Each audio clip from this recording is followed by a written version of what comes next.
With the checkered flag waving in the air, 38-year-old Michael Waltrip is about to win the biggest race in his NASCAR career. Michael has started 462 races in a row and never won a single one of them. But today, he's about to break that streak in the biggest race of the year, the Daytona 500. This is a story about heroism, not being discouraged by constant shame, and the pursuit of victory in the face of rejection, defeat, or even imminent death.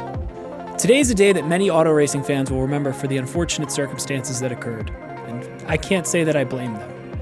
But I'm going to try and tell you this story the way that I remember it. A day filled with the highest of highs and truly the lowest of lows, just seconds apart. I want you to live this story live, as if you were watching it for the first time. Kind of like, if we could rewind history or something like that.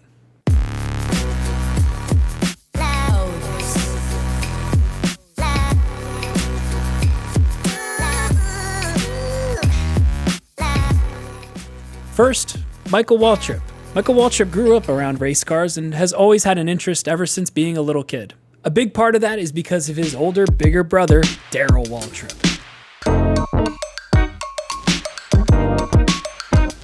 Darrell made his debut into NASCAR in 1972, and after a dominant span in the sport in the 1980s, he found himself with a career totaling 84 race wins and 3 championships to show for his time. It's a career that would eventually result in him being inducted into the NASCAR Hall of Fame. But after the 2000 NASCAR season, Darrell's decided to retire from auto racing and move into a new career, that career being television broadcasting. And today's race is the first time that Darrell Waltrip has ever done play-by-play commentary for a race ever in his career. And he's starting off with a bang. We'll check in on him during the duration of today's Daytona 500. Unfortunately though, for Mikey, he's always lived in the shadow of his bigger brother Darrell. That's quite literally, too. On the broadcast booth for the first few years of Michael's career, he wasn't referred to by his name.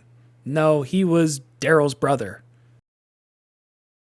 So while Darrell has had a bit of an impressive NASCAR career, winning those 84 races and 3 championships, Michael, he hasn't had as much luck.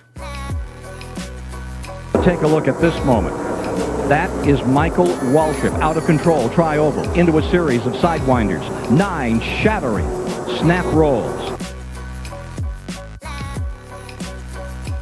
Oh, Michael sideways. Ned, could you call that driver error?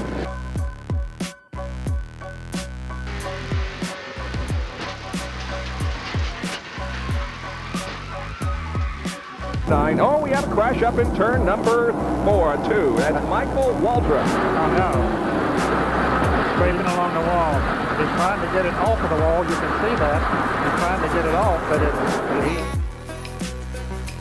To say it's been a bit of a struggle for Michael is an understatement. One of Michael's most memorable moments so far in NASCAR is his crash in Bristol in 1990. Michael's car hits the outside wall and just absolutely explodes into a pile of sheet metal. When the car comes to rest, the steering wheel for the car is sitting in what would be the passenger seat of the car, and Michael's feet are touching the ground. Not the floor of the car, but the actual racing surface below him. Many at the track assume the worst and expect to see a mangled up body when they get to him, including his brother Darrell, who was at the track and saw the whole thing unfold right in front of his eyes. But in true Michael Waltrip fashion, he is relentless and unstoppable. He gets airlifted to the hospital, I think mostly just because of the scope of the crash, and is checked out and released. But while he's resting and recouping at the hospital, a fellow NASCAR driver comes to check in on him and tell him, "Hey Michael, you're one tough son of a bitch." A guy that you might know by the name Dale Earnhardt. We'll get more into that guy later too. But right now, we're talking about Michael. Remember Michael? This is a video about Michael. He's in his 463rd career start right now, and he still hasn't won a race. No driver in NASCAR history has gone on to make more career starts without getting a win. In his book, Michael says that 1999 and 2000, the 2 previous seasons, were 2 of the toughest in his career. He wondered if he'd ever break this streak and ever find his way into victory lane. Now, I just want to stop and take a moment to appreciate how tough it must be to try and do something 462 times and come up short every single time. Let's take a trip down to the casino, shall we? Ladies and gentlemen, welcome on in to the Michael Waltrip Casino. We've only got one game here to play, and it's roulette. You'll see 37 through 43 have been added onto the board, and also you're only allowed to bet on one number, and that's the number 15 for Michael. Let's give this thing a spin and see how she turns up.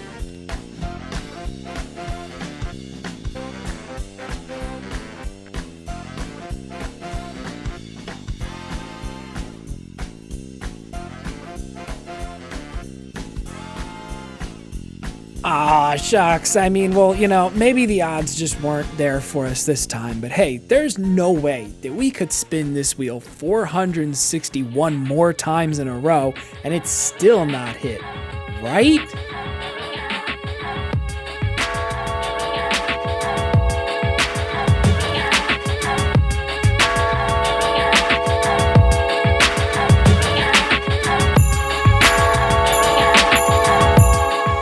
If this was a roulette table, Michael should have won 11 times by now.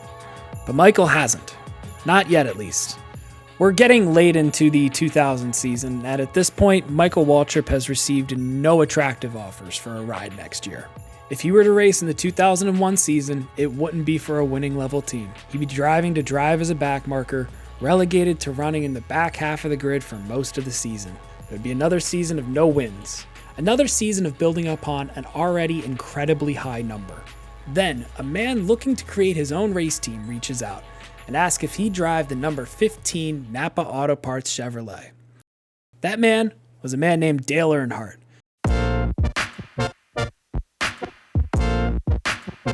In fact, it was Dale Earnhardt himself who reached out to the Napa teams and suggested that Michael be the driver in his new team. Napa agreed, and so did Michael, and so it was set. Michael Waltrip would drive the blue and yellow Napa Chevrolet. His first race, the 2001 Daytona 500. Dale Earnhardt, much like Michael Waltrip, came from a family of racing as well. Dale's father, Ralph, was also a NASCAR driver in the early days of the sport. Dale ran a few races in the mid-1970s, but it wasn't until 1979 that he would have his opportunity to break into the sport full-time. And he came in with a bang, getting a win at Bristol in just his 16th career race in the Cup Series. Dale Earnhardt quickly grew a reputation for his always serious demeanor. He had the nickname of the Intimidator, and for good reason. Dale wasn't always the friendliest driver on the track.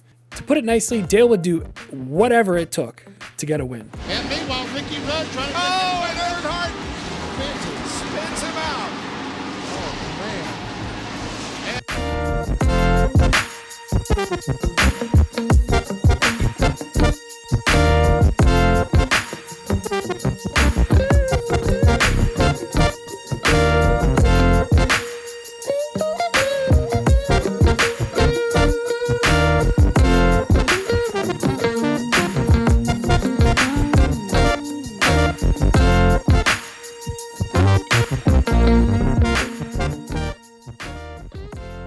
I mean, he even drove through the dirt to pass two cars here at Riverdale. The guy could win every race, and for most of his career, he did just that, except for one race, the Daytona 500. Up until 1998, Dale had never won the Daytona 500.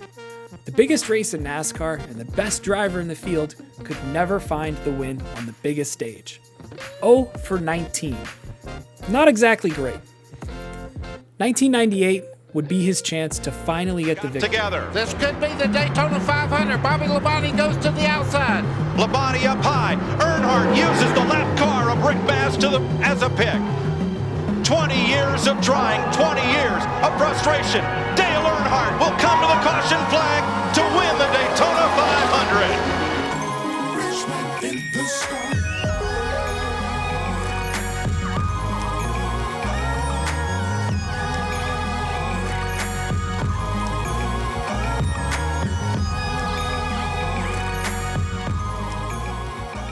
And it's something that I've never really seen before. The entire field came down to congratulate him after he got his victory. Everyone coming out to congratulate the guy who just whooped their asses. Everyone at the track knew how important this win was to Dale.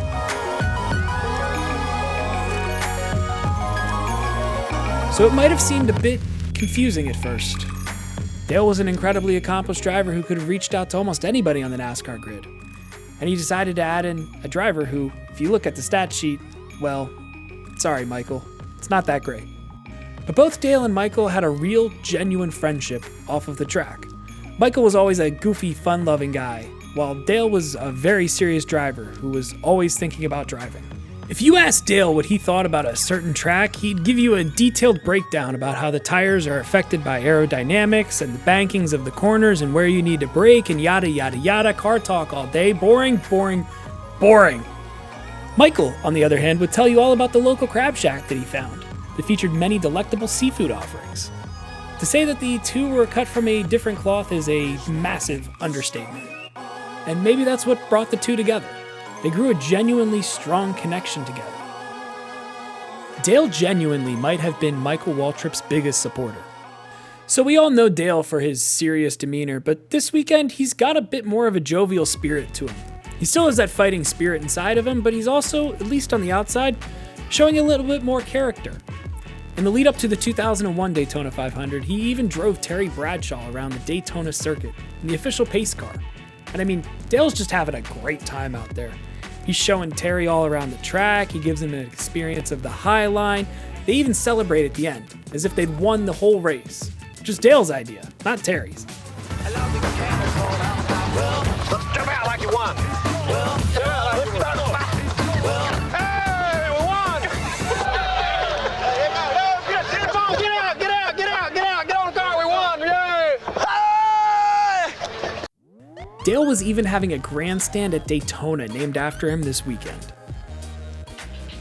Coming into this race, Dale Earnhardt was the betting favorite, which, yeah, I was surprised too to see that there were betting ons at the Daytona 500 back in 2001. Like, who is betting on this in 2001? Anyways, at least the people in Vegas think that Dale's got a pretty good shot to win this race.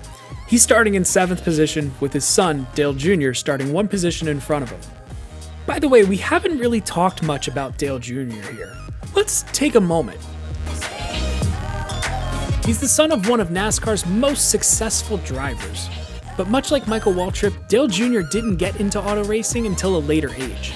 Dale Jr. started driving competitively when he was 17 years old. I know that it sounds weird saying that 17 is an old age to get into auto racing, but most drivers in NASCAR get into competitive driving at a young age. Most get started in go-karts when they're like 6. Some kids even younger. Junior got into this sport a decade after everybody else, and that's not slowed him down one bit. 2000 was his first season in the NASCAR Cup Series, and he quickly found success. In just his 12th ever race, he picked up his first Cup Series win. In doing so, Dale Jr. set a NASCAR record for the fewest starts before their first ever win. The original record holder, his father. So with Dale Earnhardt starting his own racing team in the 2000 offseason, it just made sense for him to bring on his son as one of his drivers. But while Dale Earnhardt and Michael Waltrip have a great friendship going, Junior and Michael Waltrip don't really have too much of a buddy-buddy relationship yet. It's not like they don't really like each other or anything like that. It's just more of like a not at that guy you know at work but you never really talk to all that much type of deal. They really had that nod down. But that was it. With that being said, the history behind the next 200 laps belongs exclusively to these 4 men. Let's go ahead and dive on into the race. Really quick, I just wanted to go over some quick little Daytona 500 101 information, since I'm sure that not everyone who's watching this might be an auto racing fan, and that's a-okay with me. So first off, if you're wondering why there's 4 turns and only 2 corners, well, it's a tradition that dates back to radio times. It would help the listening crowd quickly determine if something was happening in the beginning of the corner or at the end of a corner. And it's a tradition we still use to this day. The Daytona 500 has a bit of a different qualifying format than most races. To set the grid for the Great American Race, 2 heat races are run. Where you finish in the heat races determines your spot on the starting grid for the 500, with the first heat race determining the inside line and the second heat race determining the outside. Both Earnhardts are starting in the top part of the grid, which always helps your chances of winning. Meanwhile, Michael, he's starting in 19th. Not as great. He had a disappointing heat race leading into the 500. During one of the restarts in his race, Michael missed his shift going from 3rd to 4th gear. The slight little miscue sent him towards the back of the grid in his heat race, where he was unable to recover from it. Michael was disappointed by this finish, and at the time, the last person he wanted to see was Dale. I'll let Michael tell the story of how he ran into Dale after that heat race leading into the 500. 2 days before the 500, and I'm walking toward my bus, and as I'm heading that way, I pass Dale's bus, and the door swings open. He said, "Hey, get in here." I'm like, I walked in and I said, "Hey man, I'm sorry, that's my fault." He said, "What are you talking about?" I said, "I should have won that damn race. I messed up." He said, "No, you shouldn't have. I should have won it. You shouldn't have won it. That don't matter. That was yesterday. Here's how we're gonna win the Daytona 500. Okay, so Dale's got a plan. Get one of the three in the group to get a win here at Daytona. Sounds easy, right?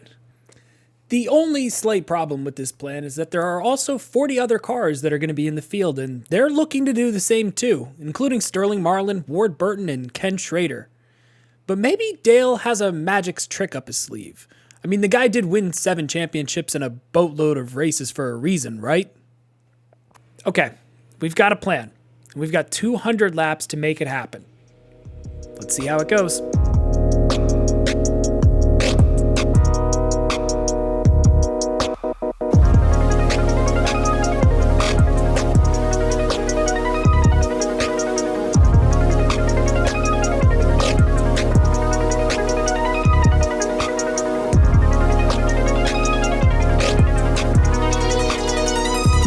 The green flag waves and Bill Elliott leads the pack across the line for the first lap. Bill Elliott has set a record in the past for having the fastest lap ever at Daytona in qualifying, but this is going to be the only lap he'll lead in today's race. After just 3 laps, Dale Jr. has found himself up from his starting position in 6th and into 1st, leading the 3rd lap.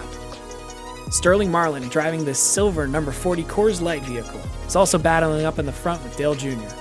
Sterling Marlin's got a bad fast car this weekend, and he's expected to be one of the cars up at the front at the end, fighting for the win.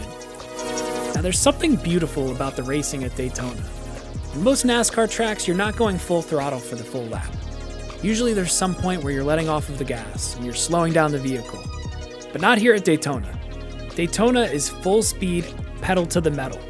You are going as fast as these engines will allow you to go for 500 miles straight. Daytona also leads to pack racing. Because these cars are traveling at such a high rate of speed, they're also moving through the air at a high rate of speed. You ever put your hand out the window when you're driving down the highway and you do that thing where you flick it up and you realize, wow, I can really feel the air moving over my hand? Imagine doing that, but at 200 miles an hour. You can really see it on Dale's car here. You see how his front hood is bouncing up and down like there's a popcorn machine in there? It's not because the road is bumpy. Because of the effect that the air from the car in front is having on his car. Something to note too, NASCAR made changes to the cars coming into this Daytona 500. In an effort to improve racing, NASCAR has allowed these engines to run at a higher horsepower setting, giving these cars around an extra 10 miles per hour on average around the lap. They've also made changes to the aerodynamic package, including redoing the rear bumper. This is all in an effort to help improve the racing to lead to more of a tighter pack racing situation, and hopefully more passes for the lead. And early on, it's working. Some drivers like Dale Jarrett, a 3-time Daytona 500 winner, they're fine with biding their time and waiting out until the end of the race. There's no rewards for running in the front on the first 199 laps of the race, just the 200th. Wait until the end and have a clean car when the checkered flag flies. That's Dale Jarrett's plan of attack, and that's why he's running way back here at the end of the pack, here in 39th. Dale Jarrett's running near our good pal, Michael Waltrip. Wonder how it's going for Michael.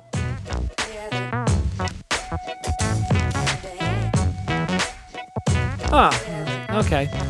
Michael's running in the back of the pack, but that's not really by his own choice. See, his car is running incredibly tight, meaning that he's not getting as much steering in the wheel that he'd hoped for. I'll let his brother do a little bit of a breakdown here for you. Watch this guy go through the corner. Watch his hand position. He pushes up the hill. He goes up the racetrack. That means he's turning the car, but it won't turn the way where he wants it to. See how much effort it takes? See all that steering input he has to put into it? It's oversteer. You can't get it to turn. Now, Michael will be able to come down pit lane and make some adjustments to his car to make it drive a little bit more to his liking, but right now... Now watch, look at Mikey, look at Mikey. He's got a handful, that's what we call a handful. When you get the wheel pulled way around there like that, he's got a handful of steering wheel, he's a little too tight. Right around here is when Ward Burton moves into the lead for the very first time today, overtaking Sterling Marlin on the outside. He'll only hold on to the position for just a lap this time, though, but he's going to lead a good portion of today's green flag sessions. Around 25 laps into the race, Dale has decided he's had enough of not leading this race. He makes a balls-through-the-wall move, driving his car down onto the apron and making a pass around Sterling Marlin in true Dale Earnhardt fashion. Around this time in the race as well, we get our first little racing incident. Rusty Wallace and Terry Labonte make contact, with Rusty Wallace having a tire go down. Now, NASCAR TV broadcasts, they have a bit of a tradition. See, you may have noticed this by now, but these race cars, they're really loud. And it's a bit of a beautiful noise when 43 of them are driving around at full speed. So the television broadcasts, they do a segment where they just turn off the commentator mics and they crank up the track volume all the way. Let's do a little bit of the same.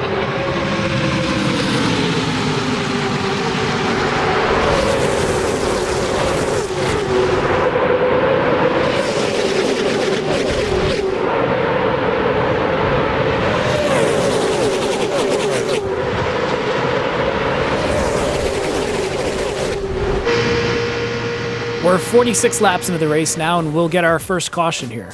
Jeff Purvis has had a tire go down, and he crashes into the wall at the tri-oval. It's nothing too spectacular, but this caution comes out at the perfect time for the first pit stops of the day. See, these cars can only hold about 55 laps worth of fuel at any given time, and being that we're about that many laps into the race right now, this will work out pretty well for all the teams involved in the race. The difference in a tenth or two on pit lane could be the difference between 4, 5, 6, maybe even 10 spots. So Dale Earnhardt, in true Dale Earnhardt fashion, is trying to make up every position that he possibly can coming onto pit lane. He sends it maybe a little bit too deep entering pit lane, and he puts the bumper to fellow driver Ken Schrader in the 38 car. And you can see when Dale's leaving pit lane that he's definitely reshaped the front bumper there a little bit. It's nothing too bad, but you don't really want to be messing with your aerodynamics here at Daytona. After a few more caution laps, we go back green flag racing again on lap 53. Now this restart strings out the field a little bit more because we do these single file restarts in NASCAR at this time. So the racing isn't as chaotic, at least to start. It takes a few laps for the pack to get fully too wide again and for the cars to start shuffling like a couple decks of cards on a baccarat table. Both the Earnhardts are running pretty consistently in the top 5, and Michael's starting to find some improvements, and he's working his way up the middle of the field now. We'll get a little bit of a stint of some green flag racing here for a bit, and we're treated to some fantastic Daytona 500 racing, mostly courtesy of the man in the black number 3 car. And here comes Earnhardt down the inside. Under Marlin, 3 wide through the tri-oval, and he almost took the nose off Marlin's car coming back up.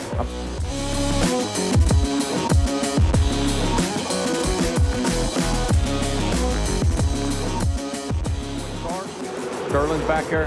Earnhardt underneath him. Hornaday takes him downstairs. Thinks better of it. Good thinking.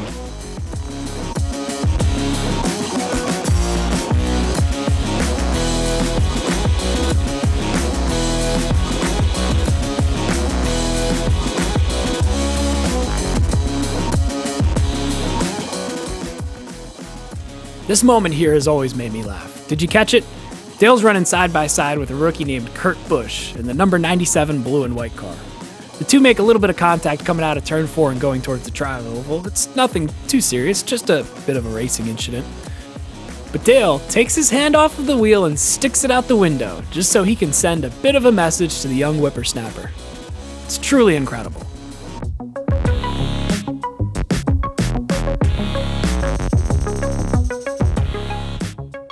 We're at the halfway point of the race now with 100 laps down and 100 to go, and we're starting to get to that point in the time of the race where another pit stop's going to be needed. Dale Earnhardt comes down pit lanes at the cross flags, the true halfway point.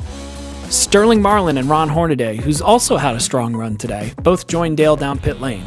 Dale's pit crew nails their stop perfectly, and Dale leaves pit lane as the first car out, gaining a massive advantage over Sterling Marlin. A few laps later, Dale Jr. and Michael Waltrip come down pit lane as well, and after everything cycled through, Dale Earnhardt finds himself back in the front of the pack, running second. Dale Jr., he's not too far behind either in 10th. But where's Michael? Come on, Mikey. We had a plan. You were supposed to be up here in the front, and now you're back there in P16 still. He didn't even make the fun little graphic before we went to commercial break. If I can, one thing I've always really appreciated about NASCAR is that teams are willing to do whatever it takes in order to get the slightest bit of an advantage. We're on board right now with the number 8 Dale Jr. car right now. And what you're looking at right here, right in front of your eyes, is cheating. It's right there.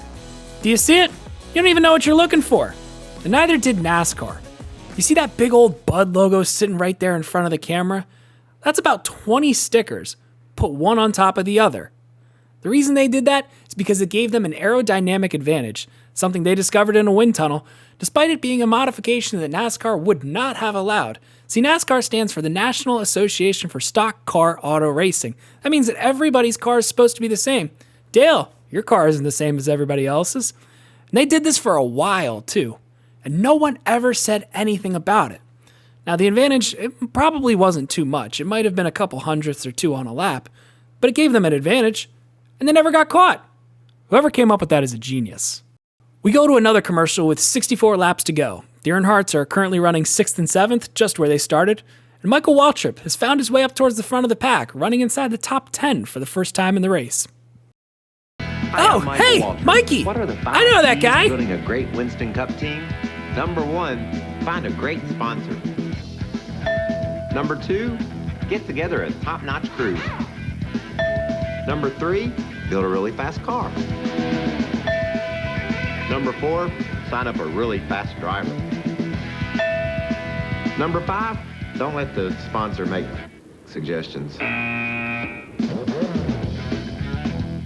We come back with 60 to go, and this race has been an absolute nail-biter. I'll let this guy explain it here a little bit better. Mike, question. Years I've watched this race, here we are, 140 laps, 350 miles into this event, and they're running record speeds out here, but I have never seen them run this fast and double wide this long. It's a remarkable race and so beautifully driven. It's all due, Ken, to the new aerodynamics package that NASCAR instituted last fall at Talladega. The cars push a bigger hole in the wind, so following cars find it easier to draft up and have a chance to pass. But I don't think anyone expected a race like this. As each lap ticks down and we get closer to the finish, patience is again starting to wear thinner and thinner. Almost all of the 43 cars that started today's race are still in the lead pack, separated by just a few feet going over 190 miles an hour. He gets a rundown on the inside there. Gordo doesn't want to let him go, but... I'm going. Look, did you see him work that wheel? He was a busy man in there. Man, oh man. Look through the windshield. Watch his hands right here.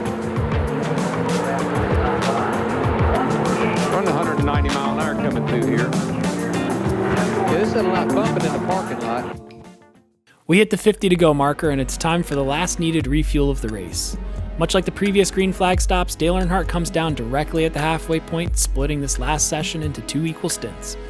Ken Schrader, Sterling Marlin, and a few other cars join him as well. Dale and Sterling emerge from pit lane bumper to bumper. Michael Waltrip and Dale Jr. come down pit lane together a few laps later. And before we can truly get a sense for how everyone cycled out after those pit stops, Kurt Busch gets collected with Joe Nemechek, bringing out the caution. Remember Kurt from earlier? Yeah, that same Kurt. He's having a rough day, and that's going to do it for his first Daytona 500 experience. So that'll bring out a quick brief caution, and as we're about to go back green flag racing with Sterling Marlin as the leader, one of the weirdest things that I've ever seen in a race happens. Sterling Marlin somehow has a tire go flat on him just as he's about to take the restart for the green flag. You can see his car stumbling down pit lane as everyone else races past him. One of the fastest cars all day, a guy who's been consistently in the top 5 all race long, might have just been taken out of contention for the race win. He's going to hold on to the lead lap, but he is quite literally miles behind the drafting pack, with not much racing left to go. With 37 laps to go, we get a fun little graphic that pops up. Today's race is just 2 leaders shy away from setting an all-time Daytona 500 race record. It's also had the most leaders in a race since nearly 20 years and the least amount of cautions in a Daytona 500 in nearly 40 years.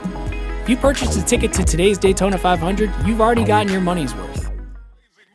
We're in the closing stages of the race, and it looks like that plan that Dale Earnhardt said in the motorhome might actually have some truth to it. Dale Jr. is currently leading, and Dale Earnhardt's right behind him. And where's Mikey? Attaboy, Mikey! He's finally got the car to his liking, and he's finding his way to the top of the pack. He's moved up into the top 5, but he's not stopping yet.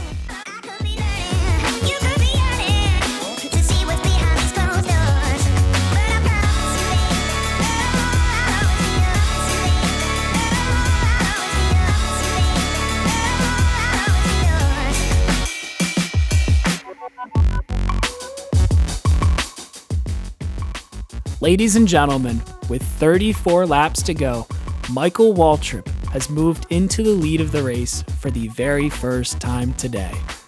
A few more laps tick by and we'll go to another quick commercial break.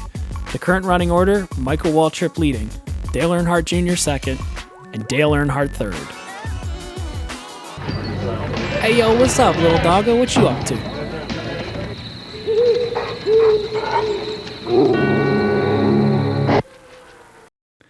What in the world is happening here? Did you do this, little dog? This is the big one. You run so aggressively, so close together for so long in such a tight pack. And one little mistake can cost so much.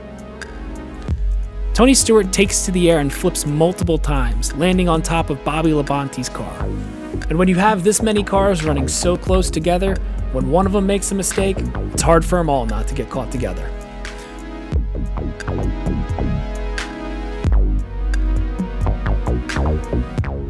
Miraculously, no drivers are injured in this wreck, although the same can't be said for the race cars. In total, 19 cars are involved in this wreck, but both of the Earnhardts and Michael Waltrip have made it through unscathed. This wreck is ultimately going to take out a good portion of the running field today, and it will result in the field being frozen under a red flag situation. Ah yes, finally, we can see the end of the doggo commercial. Let's go!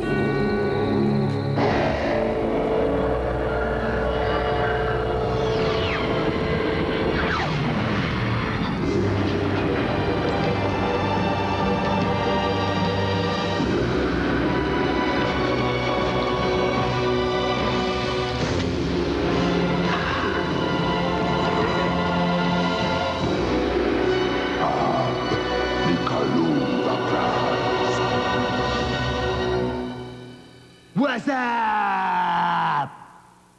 What's up? What's up? What's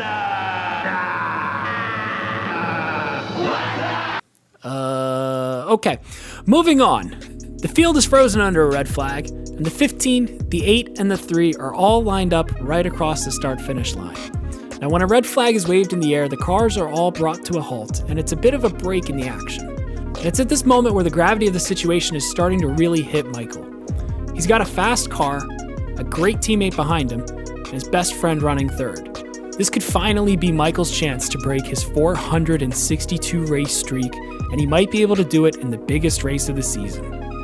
The backstretch is eventually cleared of debris, and everyone comes down pit road to get 4 fresh tires to take them to the end of the race, including Sterling Marlin.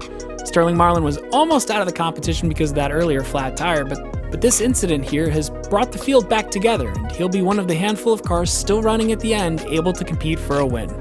We take the green flag with 21 laps to go. Our good friends taking up 3 of the 4 top positions, and there's a whole lot less of the pack able to compete. The chances of us getting a win here, it's starting to look pretty good, sunshine, but by no means a guarantee. 18 to go, and Michael and Dale are in a heated battle up in the front. Michael is doing everything that he can at this point to try and keep the field behind him. The TV broadcast also likes to remind the viewers at home that this is Michael's 463rd career Cup start, and he is still yet to win a race. 17 to go, and Dale Earnhardt leads the last lap that he'll lead of this race, running side by side with his best friend in the high lane. While winning this race would be good for Dale, he's got other goals today. 16 to go now, and I want to point your attention to something. Right now, Michael Waltrip is leading with Dale Jr. third and Sterling Marlin in between the two of them. Fourth is being held up by Dale Earnhardt. Look at this gap from Dale Earnhardt to the rest of the pack. It's huge. He is holding up the rest of the pack. Now suddenly a driver on the offensive has become a driver on the defensive. The gap is so big that the camera guy picks up the black number 3 as if he was the leader coming out of turn 3. 14 to go. Sterling Marlin makes a move to the outside on Michael Waltrip, hoping that he can carry some sort of momentum and make the pass on the outside. It doesn't work, and instead Sterling Marlin gets shuffled back to 4th. He'll regroup and try again later. With 10 laps to go, a fun little graphic appears on screen. Drivers leading with 10 laps to go in the Daytona 500 have won 24 of the 42 last races. With 10 laps to go, Michael Waltrip has, statistically speaking, a 57% chance to get his first ever win here. I wonder if that makes Michael feel better or worse about his chances of winning today. I'd ask him if I could, but he seems a little bit busy right now. With 9 to go, the broadcast booth puts Michael Waltrip's wife, Buffy, in a little box in the top left corner. She's been there through so many of the 462 races with Michael. She knows how much this would mean to him. The tiny box then goes to Darrell Waltrip, Michael's brother. 7 to go. Michael continues to lead. With 5 to go, the commentary booth reminds us again that Darrell's brother is currently leading in the Daytona 500. Good for you, Darrell's brother. The laps continue to tick away with the front 3 remaining the same. Michael Waltrip out in front, Dale Jr. sitting right behind him, and Dale Earnhardt in an absolute hornet's nest of cars. It's pretty clear to anybody watching the race at home, Dale Earnhardt is not driving his car in a way to try and position himself for the win. No, Dale is trying to block the other 12 cars currently on the lead lap from breaking away and passing him. Coming to the line with 3 to go, Dale throws up a very late block against Sterling Marlin. He's trying to keep both him and Ken Schrader in the 38 M&M's car from gaining up a run on the top 2. With the white flag in the air, Michael Waltrip leads, Dale Jr. second, and Dale Earnhardt third. Welcome to a moment in history. Come on, buddy. 1 to go. The last lap. 1 to go, buddy. Keep it low, Mikey. Keep it low. Don't let them under you. Make that back straightaway wide, buddy. Get all over the place. Don't let them run up on you. Come on, man. Come on now. Watch it, mirror. Watch it. You're going to make a run inside. Block him. Block him. That up, boy. 3 wide behind them. You got him, Mikey. You got him, man. You got him. Come on, man. Come on, baby. Come on. Get him in the 4. Get him in the 4. The 3 cars out. Oh! Big trouble. Big wreck behind them. Lead him back. Come on. To the flag. Come on, Mikey. You got it, man. You got it. You got it. You got it. You got it. Mikey! Michael Waltrip wins.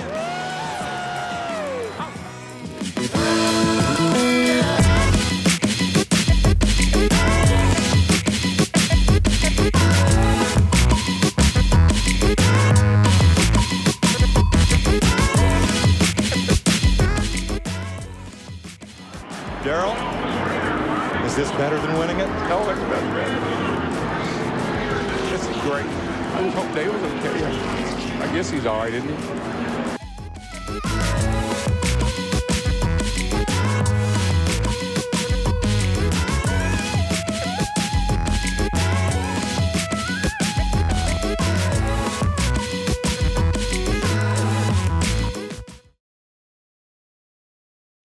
I mean, are you fucking kidding me, dude? We've gotten this far, and you're not going to let Michael do some burnouts on TV? We really got to go to commercial right now?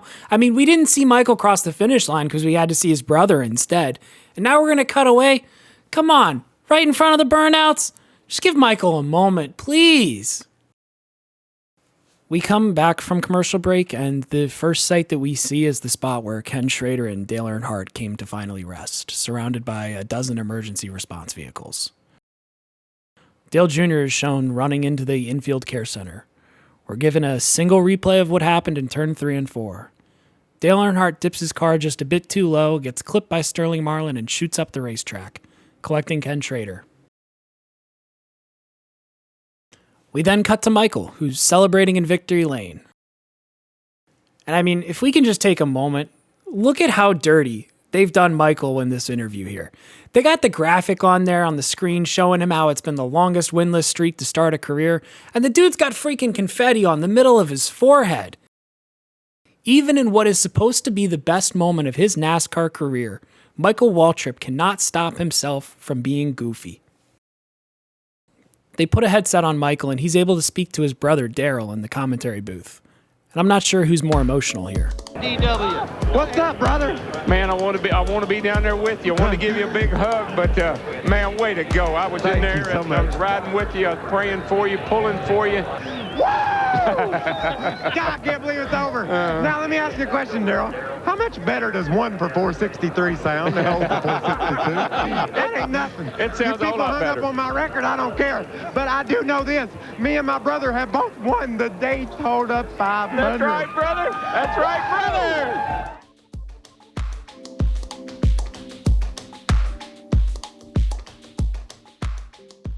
There's a time during all the celebrations where Michael wonders to himself, I wonder where Dale is at. It's at this point that Ken Schrader walks into victory lane. The two meet, and Ken Schrader gives Michael a hug. Ken Schrader was the one who was in the 38 M&M's vehicle, and he was also the first one to see Dale after the two collided in turns 3 and 4.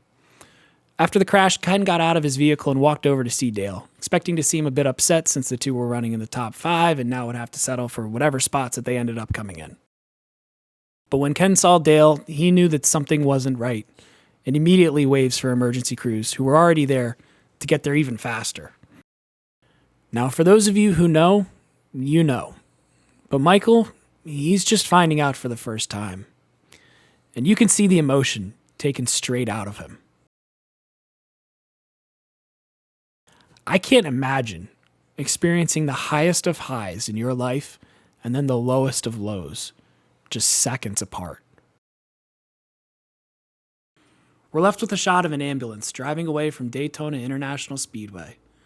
And it has always amazed me how slow an ambulance going 60 miles an hour looks after watching a bunch of cars do 200. We get a brief interview with Ken Schrader, and I truly feel for Ken here. No one should have to go through what Ken Schrader goes through here. Kenny, let me ask you, I know you've been thrown this question several times, and you're just getting out of the care center, but you made your way over to Dale's situation. What's going on there? I don't really know. I'm not a doctor. I mean, I got the heck out of the way as soon as they got there. And how about yourself? How are you? I'm fine. I'm fine. Just thinking about Dale and them guys. Can you take us through those final I don't know moments what there? happened. All of a sudden, we was all crashing. It was started behind me, but I got part of it. You can tell by the way that he answers these questions that he knows that something's not right either. And I give him massive respect for handling it the way that he did. The traditional broadcast booth signs off their coverage, and the television broadcast is handed over to a bit of a post-race fill segment, during which Ken Squire leaves us with a bit of a thought to ponder. Now, he misquotes William Manchester a little bit here, but I think the point that he makes still rings true. Yeah, a couple of thoughts as we get down to the end of today. William Manchester has written that true heroism is not based on a single incident, but is built on courage and commitment in the face of the unknown and potential danger over time, a term, a career. Heroes are those who are unwavering to their callings, said William Manchester. So we've seen a winner today, a young hero named Michael Waltrip in his 463rd start, who once said, "No one owes me anything in this sport. I've been close, I've been competitive, so I'm proud of these things. I love driving these cars, and I want to do it for a long time to come." The voice of a hero. And the interesting thing is, these heroes are not only today, but they are for Rockingham next week and Las Vegas the week after. That is the mark of a true race and a true hero. It's not until about an hour after the race when NASCAR President Mike Helton gives a press conference, letting everyone know what's happened. This is undoubtedly one of the toughest announcements that I've ever personally had to make. But after the accident in turn 4 at the end of the Daytona 500, we've lost Dale Earnhardt.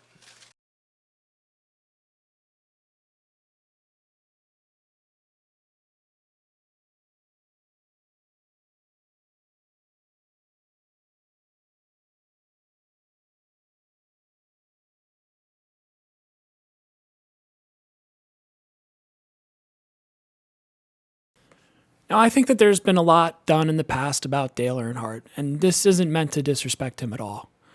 I just wanted to tell this story from the viewpoint of someone who deserved to celebrate his first ever win in NASCAR. I couldn't imagine what it would be like to have one of the greatest moments of your life taken away from you in just the blink of an eye. And while I didn't get to see the truly greatest years of his career, I was blessed enough to see his final trick. So thank you for that, Dale. Raise hail.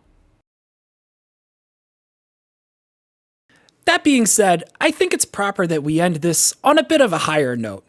Because see, they run 2 races in Daytona each year. The 500 is just the first race of the year. The second race at Daytona is the Pepsi 400. It's a night race, about halfway through the season. And after Dale Earnhardt's passing, coming back to the same track that took him away was a bit of an emotional roller coaster. We've been here plenty long enough, so I'll keep this part of the story short. With the checkered flag waving in the air, 2 cars are coming off of turn 4, running 1 and 2. The same 2 cars that finished 1st and 2nd back in February. Only this time in reverse order. Michael Waltrip in 2nd, but it's going to be Dale Earnhardt Jr. using lessons learned from his father to go from 6th to 1st and score the victory in the Pepsi 400. That's unbelievable. Yes! A man behind you did it for you. You guys celebrate. Dale Jr. wins and Michael Waltrip comes in 2nd. While Dale Jr. is doing burnouts in the Daytona grass, Michael Waltrip decides to join him. What comes next, I believe, is the most beautiful moment in NASCAR history. All right, Mikey, you celebrate too. You never got to celebrate your win in February. You celebrate now.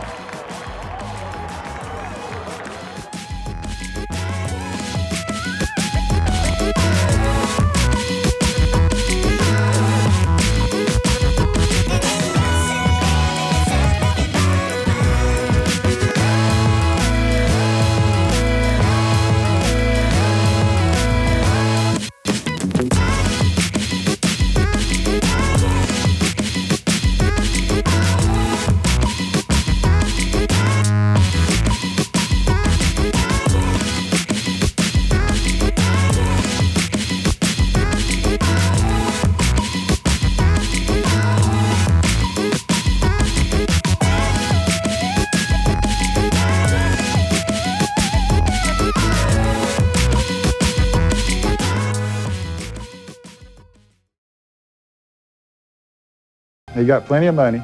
Don't need that to keep racing. Is it worth the risk to keep on going? Sure, to win.